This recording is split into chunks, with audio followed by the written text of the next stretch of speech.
जय हिंद दोस्तों, मैं हूं मेजर गौरव आर्य और आप देख रहे हैं बेजली राइट। यूएस ने और जर्मनी ने दामन छोड़ दिया है यूक्रेन का, और यह शक मुझे बहुत टाइम से था।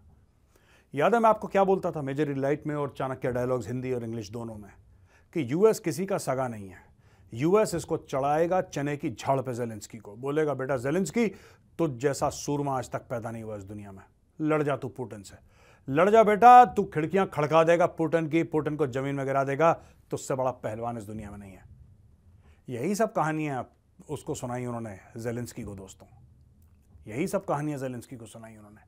इन्हीं सब कहानियों के बूते पे जेलेंस्की फूल के हो गया गुप्पा। जेलेंस्की ने पैसे भी चोरी करे, अमेरिका के ही पैसे चोरी करे उसने, कई हंड्रेड्स ऑफ मिलियंस और बिलियंस का, अरबों का हेर फेर भी करा उसकी कैबिनेट में।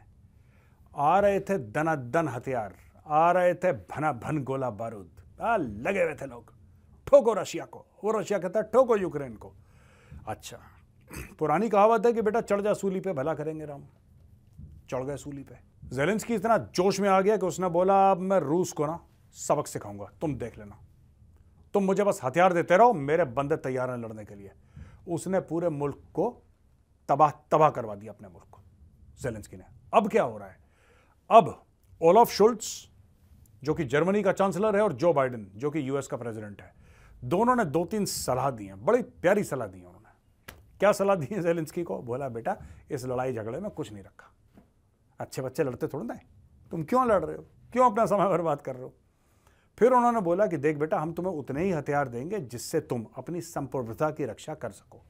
तुम्हारी संप्रभुता क्या है? तुम्हारी संप्रभुता वो नहीं है जो तुम्हारे हाथ से चली गई, जो तुम्हारे हाथ में बाकी है वो तुम्हारी सॉवरेनिटी है, वो तुम्हारी खुदमुख्तारी है, वो तुम्हारी संप्रभुता है। यानी कि 17.5% यूक्रेन की जमीन रशिया खा गया, 17.5%। उसके बारे में अमेरिकन बात नहीं कर रहे, वो कह रहे जो गया सो गया यार, मट्टी डालो, हाथ धो लो, कहानी खत्म करो, मट्टी डालो बोल दिया उसने, या जिसको पंजाबी में कहते हैं मट्टी पाओ, उसने बोला जी मट्टी पाओ, खत्म करो स्टोरी वोरी खत्म कर दी इन लोगों ने। अब देखो क्या हुआ है जेलेंस्की के साथ। उन्होंने बोला देखो यार ऐसा है कि बातचीत करो, तुम पुतिन से बात करो और शांति और अमन की बात करो, तुम शांति के मसीहा बन जाओ, ठीक है। अब दोस्तों जेलेंस्की भरपूर कंफ्यूजन में है, क्योंकि जेलेंस्की को यह नहीं पता है कि अचानक ये फेरबदल हुआ क्यों। और दोस्तों इस फेरबदल के कई कारण हैं, ये मैं 1-2 मिनट के बाद डिस्कस करूंगा। पहले मैं आपको बता देता हूं कि अमेरिका और जर्मनी, जब आप अमेरिका और जर्मनी की बात करें, मानिए सारा का सारा नेटो एक ही डायरेक्शन में चल रहा है, ठीक है। ये सारे जितने भी वेस्ट और वाइट कंट्रीज हैं ये लगभग एक डायरेक्शन में चलती हैं। तो इन लोगों ने फिर एक बात और बताई, इन्होंने बोला साहब ऐसा है कि अगर जेलेंस्की और पुतिन की बात हो जाती है तो ठीक है, वरना एक ऐसा ही साहब चलता फिरता सा एक बॉर्डर हम लोग वहाँ पर बना देंगे, प्रॉपर इंटरनेशनल बॉर्डर ना भी बने, प्रॉपर एक जिसको कहते हैं कि दोनों जिनकी मान्यता हो वो ना माने, क्योंकि यूक्रेन तो अपनी ज़मीन मांग रहा है वापस रूस से, जाहिर सी बात है मांगेगा वो कह रहा साहब आपने हमारी ज़मीन छीन ली, आपने हमारी ज़मीन छीन ली, हमारी ज़मीन वापस करो। रूस ने बोला नहीं देते, भागो यहाँ से। तो कह रहा मैं अमेरिका को बोलूँगा, रूस ने बोला तेरा जिसको मन चाहे उसको बोल, नहीं दे रहे हम वापस, और छीन लेंगे वे। तो ये जो जेलेंस्की इतना हीरो बन रहा था और 1.5-2 साल से रूस से लड़ रहा था, मैं डे 1 से बोल रहा था कि इसको सूली पे चढ़ा रहे हैं बंदे को अमेरिका। और अमेरिका की पुरानी आदत है, जहां पे अमेरिका को फायदा नहीं होता अमेरिका ऐसे हाथ झाड़ के निकल लेता है। और जेलेंस्की के साथ यह हुआ है, कट दोबारा करेंगे अभिलाष, जेलेंस्की के साथ यही हुआ है, जेलेंस्की के पीठ पर छुरा उतार दिया अमेरिका और जर्मनी ने। अब ये हुआ क्यों दोस्तों, ये समझने का क्यों होता है ना हर चीज के पीछे, इसके पीछे का क्यों समझाता हूं। देखिए ऐसा है कि जब रूस ने हमला करा यूक्रेन के ऊपर, कर दिया हमला, डन। अब हमला जो करा वो कब करा था? पिछले साल करा था, फरवरी में उसने हमला, ठीक है, उसने कर दिया हमला। और हमला करने के बाद पूरी दुनिया में रूस की थू-थू हो गई। रूस ने तो बुरा करा, आजकल के ज़माने में 21वीं शताब्दी में ऐसा हो सकता है कि कोई देश दूसरे पे हमला कर दे, उसकी ज़मीन खा ले, ऐसा कभी नहीं हो सकता। ये अमेरिका ने बोला, वो अमेरिका जो कि ऑलमोस्ट 2-3 दर्जन देशों पे हमला कर चुका है, ठीक है। अमेरिका जो सारे देशों पे हमला करने को बिल्कुल आतुर रहता है, वो अमेरिका अब अचानक सियाना बन गया। अमेरिका ने बोला नहीं, ऐसा किस तरीके से हो सकता है भाई, ऐसा तो हो ही नहीं सकता, हमला मत करो, ये गलत चीज़ है। और रूस के ऊपर डाल दिए सैंक्शन। रूस के ऊपर डाल दिया सैंक्शन। अब रूस के ऊपर सैंक्शन डाले तो क्या हुआ? पहले इन्होंने बोला कि भारत रूस से नहीं खरीदेगा S-400, भारत ने खरीद लिया। फिर उन्होंने बोला भारत रूस से तेल नहीं खरीदेगा, भारत ने तेल भी खरीद लिया। भारत की डिप्लोमेटिक रिलेशनशिप भी रूस के साथ बड़ी अच्छी चल रही है। लेकिन ये सब तो एडजस्ट कर लिया अमेरिका ने ना, ये सब तो उसने बोला ठीक है। आपको पता है उसको धचका कहाँ पे लगा? धचका तब लगा जब रूस जाके चीन की गोद में बैठ गया। अब आपने रूस के तेल पे पाबंदी लगाई और आपने कैप लगा दिया $50 का, एक बैरल का $50 आपने कैप लगा दिया। आपसे मेरा मतलब अमेरिका ने, आपने कैप लगा दिया, उसने बोला मैं चीन को बेच देता हूं। डी डॉलराइजेशन के पीछे लोग पड़ गए, यानी कि रूस कहता है कि डॉलर चाहिए नहीं, डॉलर के अलावा चाइनीज करेंसी में दे दो, किसी और करेंसी में दे दो। इनके साथ धीरे धीरे मिल गए अरब देश। सऊदी अरब ने शी जिनपिंग से हाथ मिला दिया। मोहम्मद बिन सलमान गया, उसने इन्वाइट करा शी जिनपिंग को, वो भी गया, उसने भी बुलाया। दोनों खुश वहां पे बैठ के, दोनों अपनी बातचीत कर रहे हैं, गले चले मिल रहे हैं, सब बातें हो रही हैं, डील हो रही हैं। अमेरिका बीच में गायब। बीच में चाइना ने क्या गेम खेला? चाइना ने ईरान और सऊदी अरेबिया, जो कई दशकों के दुश्मन हैं, उनके बीच में दोस्ती करा दी, जो कट्टर दुश्मन थे। अमेरिका सख्ते में। अमेरिका कहता है यार एक ज़माने में हम लोग कहते थे हम चौधरी थे, हमारी गांव में चलती थी यार, हमारे मुंह से जो निकलता था वो कानून है। ये चाइना कौन सा आ गया गेम? देखिए अमेरिका को डर किस चीज़ का है दोस्तों? अमेरिका को रूस की इकोनॉमी का डर नहीं है, क्योंकि रूस की इकोनॉमी को खास नहीं है। और अमेरिका को चाइना की मिलिट्री का डर नहीं है, क्योंकि चाइना की मिलिट्री कोई खास नहीं है।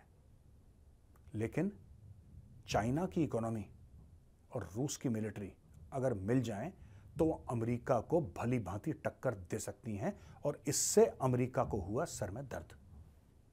असली कारण यही है दोस्तों, अमेरिका के सर में दर्द का कारण यही है कि रूस और चीन ऐसे हो गए। अब इन दोनों को वापस ऐसे करना है तो सबसे पहले रूस से प्रेशर हटाना पड़ेगा कि भाई देखो अब जो हुआ सो हुआ, मट्टी पाओ, तुम जाके बात कर लो, या ये ज़ेलेंस्की तुमसे आके बात कर लेगा, हम इसको धीरे धीरे सपोर्ट इसका छोड़ रहे हैं।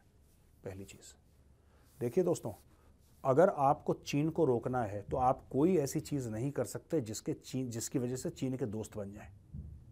हाँ, जो मुल्क चीन पे डिपेंडेंट है, पाकिस्तान जैसे, जो खुद कुछ कमाते वमाते नहीं है, दिन भर बिल्कुल अफीम चरस के नशे में पड़े रहते हैं और एंड में भीख मांग के ही खाना खाना होता है, तो वो तो चाइना के पल्लू में जाके बैठेंगे। लेकिन रूस जैसा देश जिसकी बड़ी सॉलिड सॉवरेनिटी है, जिसकी बड़ी सॉलिड मिलिट्री है, जो one time global super power हुआ करता था, अमेरिका को टक्कर देता था, आप उस रूस को हल्के में नहीं ले सकते। आपने रूस को हल्के में लिया और आपके नाक से खून निकला दोस्तों। यह बात अमेरिका को भी पता है, इसलिए अमेरिका और जर्मनी ने चुपचाप से ज़ेलेंस्की को बुलाया, बोला मुंडे थे आ जरा गल सुन है जी। फिर उसको बोला कि देख काके, गल इस तरीके की है कि बेटा तू तो पिटने वाला है, ठीक है, तू पिटेगा ही पिटेगा। अब तेरे हक में यह है कि तू जाके पुतिन के पैर पकड़ ले और उसको बोल कि पापा माफ कर दो। दैट्स इट, इतना ही हो सकता है। और हम तेरे को अब हथियार देना धीरे धीरे कम कर रहे हैं, सिर्फ उतने हथियार देंगे कि तू अपनी इज्जत और अपना घर बचा ले। अगर तू ये सोच रहा है कि हम तुझे इतने हथियार दे देंगे कि तू रूस फतेह कर ले, सॉरी बॉस, ये होने नहीं वाला, ये चल बना, ये चलेगा नहीं। तो अमेरिका ने हाथ पीछे खींच लिया, जर्मनी ने हाथ पीछे खींच लिया, धीरे धीरे आप सुनेंगे कि सारे देश हाथ पीछे खींच लेंगे। पैसा देने वाला कौन है उनको? अमेरिका तो है, मोटा पैसा अमेरिका दे रहा है। अमेरिका ने हाथ पीछे कर लिया। अब हाथ पीछे कर लिया, बोला अमेरिका ने वॉर फटीग है, डोनर फटीग है। वॉर फटीग है नहीं कि हम थक गए यार, इससे फटीग आ गया हमें, है ना। डोनर फटीग, देते देते हम बिल्कुल दान दक्षिणा करते करते हम थक गए। जैसे पाकिस्तान के केस में होता ना डोनर फटीग, लोग पाकिस्तान इतना पैसा मांगता है कि लोगों को थकान हो जाती है, वो कहते हैं हम नहीं दे सकते पैसा पाकिस्तान को। वैसे ही ज़ेलेंस्की के साथ भी हुआ, इसको इतना पैसा दिया कि लोग थक गए।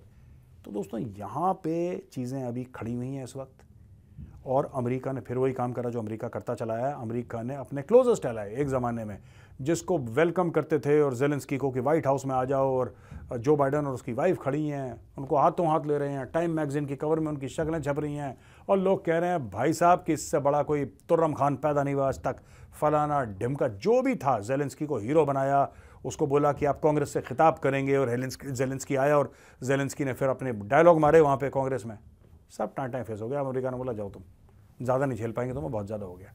तो दोस्तों ये होता है जब आप सुपर पावर से दोस्ती करें, ना उसके साथ दोस्ती अच्छी ना दुश्मनी अच्छी। इसीलिए भारत जो है कभी भी हर चीज में किसी के हाथ नहीं बोलता। भारत हर समय अपना पलड़ा भारी रखता है। अगर अमेरिका कहता है मत करो, भारत जरूर वो काम करेगा और फिर बताएगा कि देखो तुम्हारी नहीं चलेगी बेटा, ये इंडिया है, ये पाकिस्तान नहीं है। यही हुआ। आज की तारीख में ज़ेलेंस्की दाएं बाएं देख रहा है कि अब हथियार कहां से आएंगे, अब पैसा कहां से आएगा, और अमेरिका ने हाथ जोड़ दिया उसके सामने।